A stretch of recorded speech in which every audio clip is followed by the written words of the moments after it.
Hello everyone, this is Neha and a very warm welcome to my YouTube channel. आज हम discuss करेंगे cell का part 2।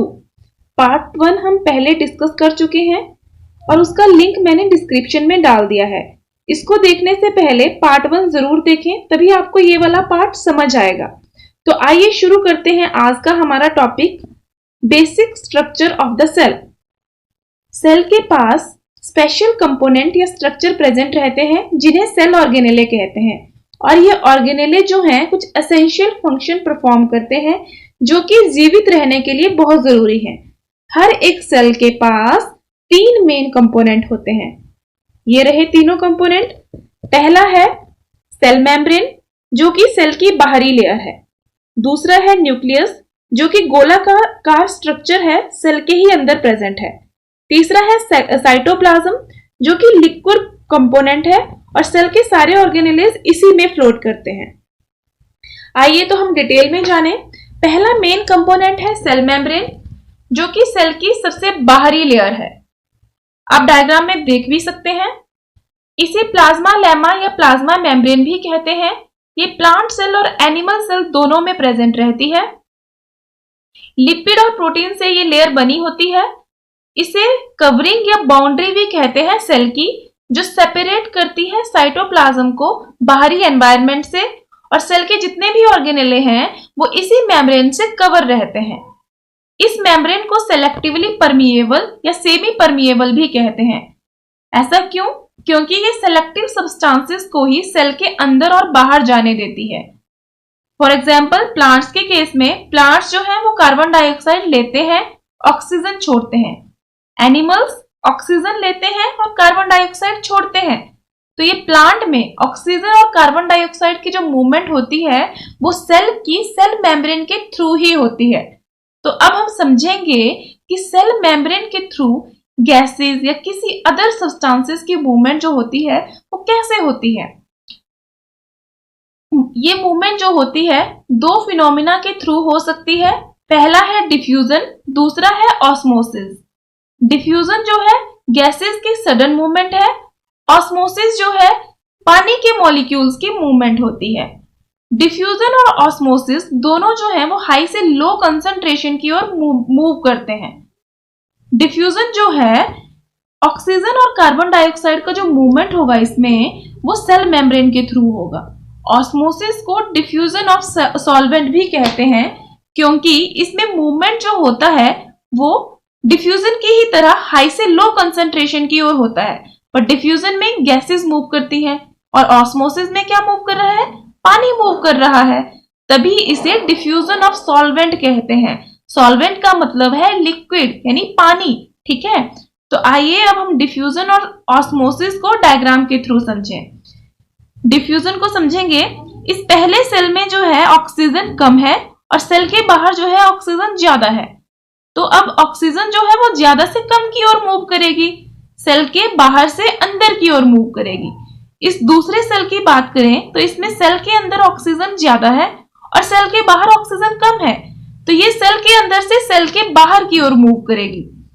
बात करें अगर ऑस्मोसिस की, ऑस्मोसिस में होती है पानी की मूवमेंट। तो इस सेल में पानी जो है वो कम है, सेल के बाहर पानी ज्यादा है, तो ये सेल के बाहर से सेल के अंदर की ओर मूव करेगा पानी। दूसरे सेल में पानी जो है सेल के अंदर ज्यादा है, सेल के बाहर कम है, तो सेल के अंदर से ये बाहर की ओर मूव करेगा, ठीक है। यानी कि मूवमेंट जो होगी वो हाई से लो कंसंट्रेशन की ओर होगी, ठीक है। आपकी एनसीईआरटी बुक में एक एक्टिविटी क्वेश्चन मार्क करी है जिसमें पूछा है अगर आप सेल को चीनी और पानी के सॉल्यूशन में डाल देंगे तो क्या होगा। तो इस एक्टिविटी को समझने से पहले समझेंगे कि सॉल्यूशन होता क्या है। सॉल्यूशन जो है वो मेनली 2 कंपोनेंट से बना होता है। एक है सॉल्यूट, दूसरा है सॉल्वेंट। सॉल्यूट जो होता है वो सॉलिड फॉर्म में होता है, फॉर एग्जाम्पल चीनी और नमक। सॉल्वेंट जो होता है वो लिक्विड फॉर्म में होता है, फॉर एग्जाम्पल पानी, ठीक है। सॉल्यूट और सॉल्वेंट ही मिक्स होके जो है वो क्या करेंगे? सॉल्यूशन बनाएंगे। फॉर एग्जाम्पल इस बीकर को देखेंगे, इसमें चीनी और पानी को मिक्स किया है, तो ये सॉल्यूशन हुआ चीनी और पानी का, solution of sugar in water. अब समझेंगे इस सॉल्यूशन की कंसेंट्रेशन के बारे में। सॉल्यूशन की कंसेंट्रेशन जो है वो 3 कंडीशंस पे डिपेंड करती है। सॉल्यूशन की कंसेंट्रेशन ज्यादा हो सकती है, दूसरा सॉल्यूशन की कंसेंट्रेशन कम हो सकती है, तीसरा सॉल्यूशन की कंसेंट्रेशन जो है वो इक्वल हो सकती है। ये सॉल्यूशन की कंसेंट्रेशन जो टर्म आ रही है इसका क्या मतलब है? सॉल्यूशन की कंसेंट्रेशन जो है वो सोल्यूट पे डिपेंड करती है। सोल्यूट अगर ज्यादा होगा तो सॉल्यूशन की कंसेंट्रेशन ज्यादा होगी, यानी कि चीनी ज्यादा होगी तो सॉल्यूशन की कंसेंट्रेशन ज्यादा होगी। ठीक है, अगर सॉल्यूट कम होगा तो उसकी कंसेंट्रेशन जो है वो कम होगी। ठीक है, सॉल्यूशन की कंसेंट्रेशन 1 बाय 1 समझेंगे। अगर तो सॉल्यूशन की कंसेंट्रेशन ज्यादा है तो सॉल्यूट भी ज्यादा होगा और सॉल्वेंट कम होगा, चीनी ज्यादा पानी कम। Concentration of solution is less means solute कम होगा और सॉल्वेंट ज्यादा होगा। अगर इक्वल होगी तो सॉल्यूट और सॉल्वेंट भी इक्वल होंगे, चीनी और पानी भी इक्वल होगा।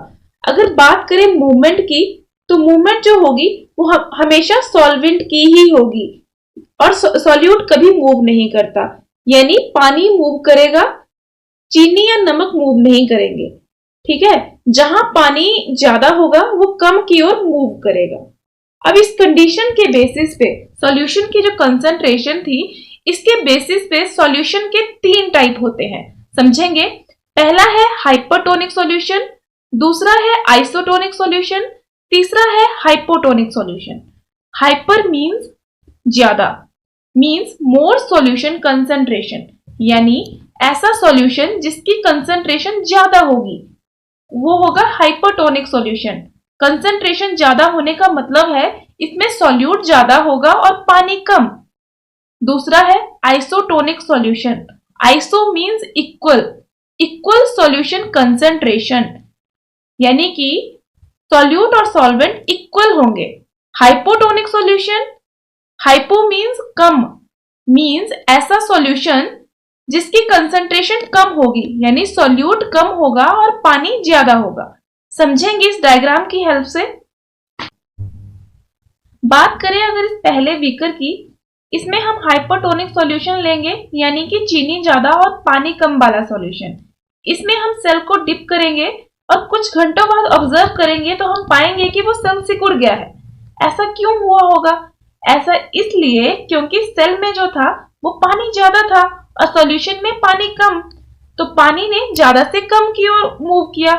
क्यों मूव किया? इक्विलिब्रियम को मेंटेन करने के लिए। तो सेल से सॉल्यूशन की ओर जब पानी की मूवमेंट हुई तो क्या हुआ?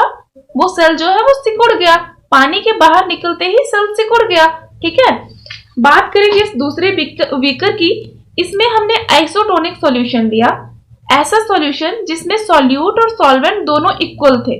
ठीक है, और इसमें हमने जब सेल को डिप किया कुछ घंटों बाद पाया कि वो सेल जैसा था वैसा ही रहा। ऐसा क्यों हुआ होगा? ऐसा इसलिए क्योंकि सेल में भी और इस सॉल्यूशन में पानी की मात्रा जो थी बराबर थी, तो इक्विलिब्रियम ऑलरेडी मेंटेन था, तो पानी की मूवमेंट हुई ही नहीं, इसीलिए सेल की शेप जैसी थी वैसी ही रही। तीसरा बीकर जिसमें हमने हाइपोटोनिक सॉल्यूशन लिया, यानी कि इस सॉल्यूशन में चीनी कम थी और पानी ज्यादा, और इसमें हमने ऐसे सेल को डिप किया जिसमें पानी कम था। तो क्या हुआ? कुछ घंटों बाद हमने ऑब्जर्व किया कि वो सेल जो है वो फूल गया है। ऐसा क्यों हुआ? ऐसा इसलिए हुआ क्योंकि पानी ने ज्यादा से कम की ओर मूव किया, यानी कि सॉल्यूशन से सेल की ओर मूव किया। सेल में जैसे ही पानी आया सेल जो है वो फूल गया। अगर पानी की मूवमेंट ज्यादा हुई तो वो सेल फट भी सकता है। ठीक है, इस चीज को एक एग्जांपल से समझेंगे। किशमिश जो कि हर घर में यूज होती ही है, अगर हम इस किशमिश को रात भर पानी में रखते हैं तो कुछ इस तरह की ये दिखने लगती है। तो ऐसा क्यों होता है? ऐसा इसलिए होता है क्योंकि किशमिश में पानी जो है वो ना के बराबर होता है। पानी किशमिश को अंदर, तो पानी जो है किशमिश के अंदर की ओर मूव करेगा। ठीक है, तो जैसे ही पानी किशमिश के अंदर की ओर मूव करेगा तो किशमिश फूल जाएगा। ठीक है, तो ये हुआ एग्जांपल हाइपोटोनिक सॉल्यूशन का। नॉर्मली टैप वाटर जो है वो हाइपोटोनिक सॉल्यूशन होता है। ये तो बात हुई हाइपोटोनिक सॉल्यूशन की। जब हमने हाइपोटोनिक सॉल्यूशन में किशमिश डाला तो वो फूल गया। बात करेंगे अगर हम इसे आइसोटोनिक सॉल्यूशन में डालेंगे तो क्या होगा। अगर हम इसे आइसोटोनिक सॉल्यूशन में डालेंगे तो ये फूला हुआ किशमिश जैसा था ये वैसा ही रहेगा। अगर हम इस किशमिश को, फूली हुई किशमिश को हाइपोटोनिक सॉल्यूशन में डाल दें तो क्या होगा, तो ये वापिस श्रिंक हो जाएगा।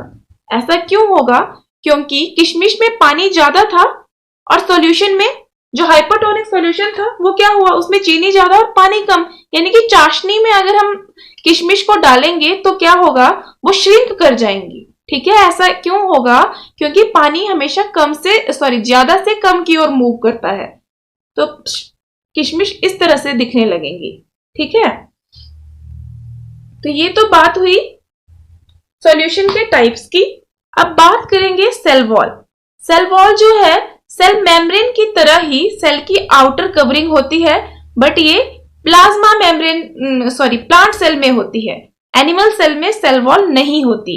ये आउटर मोस्ट कवरिंग होती है in addition to plasma membrane.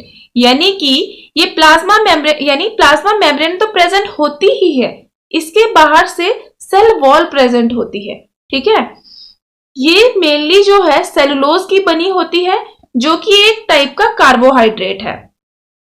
ये परमिएबल होती है नेचर में। प्लाज्मा मेम्ब्रेन थी सेलेक्टिवली परमिएबल, सेलेक्टिव चीजें ही अंदर बाहर आ जा रही थी। ठीक है, इसमें हर टाइप के सब्सटेंसेस की मूवमेंट जो है वो फ्रीली हो जाती है। ठीक है, ये सेल को डेफिनिट शेप प्रोवाइड करती है और साथ ही मजबूती देती है। ये सेल को एक्सटर्नल इंजरी से भी प्रोटेक्ट करती है। बात करेंगे सेल के अगले मेन ऑर्गेनेले न्यूक्लियस की। फर्स्ट टाइम न्यूक्लियस को डिस्कवर किया था रॉबर्ट ब्राउन ने 1831 में। इसे ब्रेन ऑफ द सेल या controlling centre of the cell या हेडक्वार्टर ऑफ द सेल भी कहते हैं। ऐसा क्यों, क्योंकि सेल की सारी एक्टिविटीज को कंट्रोल करता है। जिस तरह से ह्यूमन ब्रेन जो है ह्यूमन बॉडी की सारी एक्टिविटीज को कंट्रोल करता है, सेम उसी तरह न्यूक्लियस भी सेल की सारी एक्टिविटीज को कंट्रोल करता है। ये सेल डिवीजन में इंपॉर्टेंट रोल प्ले करता है। सेल डिवीजन को हम आगे समझेंगे। ये एक डबल लेयर स्ट्रक्चर है जिसे न्यूक्लियर मेम्ब्रेन कहते हैं। जिस तरह सेल की कवरिंग प्लाज्मा मेम्ब्रेन होती है, उसी तरह न्यूक्लियस की एक कवरिंग है जिसे न्यूक्लियर मेम्ब्रेन कहते हैं। न्यूक्लियर मेम्ब्रेन में जो है बहुत सारे पोर्स प्रेजेंट होते हैं जो हेल्पफुल होते हैं मटेरियल के ट्रांसफर में। इसके मेनली दो स्ट्रक्चर है, क्रोमैटिन और न्यूक्लियोलस। इस डायग्राम से समझेंगे। न्यूक्लियस की कवरिंग को न्यूक्लियर मेम्ब्रेन कहते हैं, जो कि डबल लेयर स्ट्रक्चर है। इस न्यूक्लियर मेम्ब्रेन में बहुत सारे पोर्स प्रेजेंट होते हैं जिन्हें न्यूक्लियर पोर्स कहते हैं। और न्यूक्लियर पोर्स जो होते हैं वो हेल्प करते हैं मटेरियल के ट्रांसफर होने में, न्यूक्लियस से साइटोप्लाज्म में, साइटोप्लाज्म से न्यूक्लियस में। ठीक है, न्यूक्लियस के मेनली दो कंपोनेंट्स होते हैं। पहला है क्रोमैटिन, दूसरा है न्यूक्लियोलस। समझेंगे इन स्ट्रक्चर को डिटेल्स में। Chromatin highly coiled thread like structure होता है जो कि न्यूक्लियस के अंदर ही प्रेजेंट होता है और ये डीएनए और प्रोटीन से मिलकर बना होता है। डीएनए को ब्लूप्रिंट भी कहते हैं लाइफ का। डीएनए के साथ हम दो और टर्म्स को पढ़ते हैं, क्रोमोसोम और जीन्स। ठीक है, तो आइए तीनों टर्म्स को समझेंगे डायग्राम के थ्रू। ह्यूमन जो कि मल्टी सेलुलर ऑर्गेनिज्म है। बात करें अगर एक सेल की, तो इसमें न्यूक्लियस प्रेजेंट होता है और न्यूक्लियस में बहुत सारे क्रोमोसोम प्रेजेंट होते हैं। बात करें अगर एक सिंगल क्रोमोसोम की, तो इसमें डीएनए जो होता है वो हाईली कॉइल्ड फॉर्म में प्रेजेंट होता है। जिस तरह एक उलझा हुआ थ्रेड होता है, उसी तरह से डीएनए इसमें प्रेजेंट रहता है। ठीक है, अगर उस एक थ्रेड को हम खींचेंगे तो इस तरह का स्ट्रक्चर निकल के आता है जिसे कहते हैं डीएनए। और डीएनए के ही एक सेगमेंट की बात करें तो उसे कहते हैं जीन। ठीक है, सिंगल सेगमेंट हुआ जीन और बहुत सारे सेगमेंट मिलके बने डीएनए। और डीएनए की जो हाईली कॉइल्ड वर्जन हुआ उसे कहते हैं क्रोमोसोम। क्रोमोसोम ह्यूमन बॉडी में 46 क्रोमोसोम प्रेजेंट होते हैं। डीएनए की बात करें तो डीएनए को फर्स्ट टाइम डिस्कवर किया था वॉटसन और क्रिक ने। 99% डीएनए जो होता है हर एक ह्यूमन बीइंग में सेम ही होता है। डीएनए जो है डबल हेलिकल स्ट्रक्चर होता है। डीएनए जो प्रेजेंट होता है न्यूक्लियस में प्रेजेंट होता है मेनली, बट न्यूक्लियस के साथ साथ सेल के अदर ऑर्गेनेले जैसे कि माइटोकॉन्ड्रिया में भी ये प्रेजेंट होता है, जिसे कहते हैं माइटोकॉन्ड्रियल डीएनए।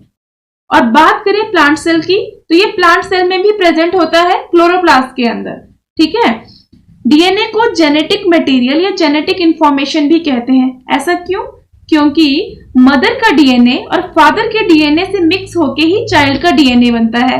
तो एक जेनेटिक इंफॉर्मेशन या मटेरियल जो कि एक जनरेशन से दूसरी जनरेशन में पास ऑन होता रहता है। ठीक है।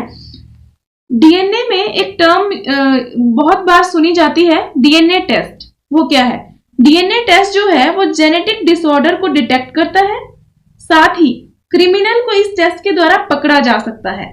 इस टेस्ट के जरिए बच्चे के पेरेंट्स का पता भी लगाया जा सकता है, क्योंकि बच्चे में मदर और फादर दोनों के ही जीन्स प्रेजेंट होते हैं। ये तो बात हुई क्रोमेटिन की। बात करेंगे सेल के अगले मेन ऑर्गेनेले साइटोप्लाज्म की। साइटोप्लाज्म लिक्विड पार्ट होता है जिसमें कि सेल ऑर्गेनेले फ्लोट करते हैं न्यूक्लियस के सिवाय। ठीक है। इसके मेनली दो कंपोनेंट हैं, साइटोसोल और सेल ऑर्गेनेले। डायग्राम से समझेंगे। साइटोसोल जो है वो लिक्विड कंपोनेंट है सेल का। सेल ऑर्गेनेले इंटरनल ऑर्गन्स होते हैं जो कि प्लाज्मा मेम्ब्रेन से कवर्ड होते हैं और ये स्पेसिफिक फंक्शंस परफॉर्म करते हैं जीवित रहने के लिए। साइटोसोल और ऑर्गेनेले जो होते हैं उनके लिए कलेक्टिव टर्म जो यूज होती है उसे कहते हैं साइटोप्लाज्म। बात करेंगे प्रोटोप्लाज्म की। प्रोटोप्लाज्म क्या होता है? ये टर्म हमेशा साइटोप्लाज्म के साथ कंफ्यूज करती है। प्रोटोप्लाज्म क्या है? Everything present in the cell. Cell के अंदर जो कुछ भी प्रेजेंट है उसे कहते हैं प्रोटोप्लाज्म। ये टर्म फर्स्ट टाइम दी थी परकिंजे ने। Cytoplasm plus nucleoplasm collectively called as protoplasm. Diagram से समझेंगे। साइटोप्लाज्म यानी कि liquid component of the cell. Nucleus के अंदर भी liquid component fluid material present रहता है जिसे कहते हैं न्यूक्लियोप्लाज्म, और कलेक्टिवली न्यूक्लियोप्लाज्म और साइटोप्लाज्म को कहते हैं प्रोटोप्लाज्म। तो ये तो बात हुई साइटोप्लाज्म और प्रोटोप्लाज्म की। तो ये था आज का हमारा टॉपिक जिसमें हमने डिस्कस किया सेल के मेन ऑर्गेनेलेस को। पहला था सेल मेम्ब्रेन जो कि एनिमल सेल की आउटर कवरिंग है। दूसरा सेल वॉल जो कि प्लांट सेल की आउटर कवरिंग है। दूसरे मेन ऑर्गेनेले हमने न्यूक्लियस की बात की जो कि सेल की सारी एक्टिविटीज को कंट्रोल करता है। तीसरा मेन ऑर्गेनेले है साइटोप्लाज्म जो एक लिक्विड कंपोनेंट है सेल का जिसमें सेल ऑर्गेनेले फ्लोट करते हैं। अगले हमारे वीडियो में हम डिस्कस करेंगे इस साइटोप्लाज्म में जो ऑर्गेनेले फ्लोट करते हैं उनके बारे में। तो ये था आज का हमारा वीडियो। अगर आप लोगों को पसंद आया हो तो लाइक, शेयर और सब्सक्राइब जरूर करिएगा। और हाँ, अगर आपकी कोई क्वेरी हो, कोई डाउट हो तो आप कमेंट सेक्शन में कमेंट कर सकते हो। I really feel happy to solve your query. धन्यवाद।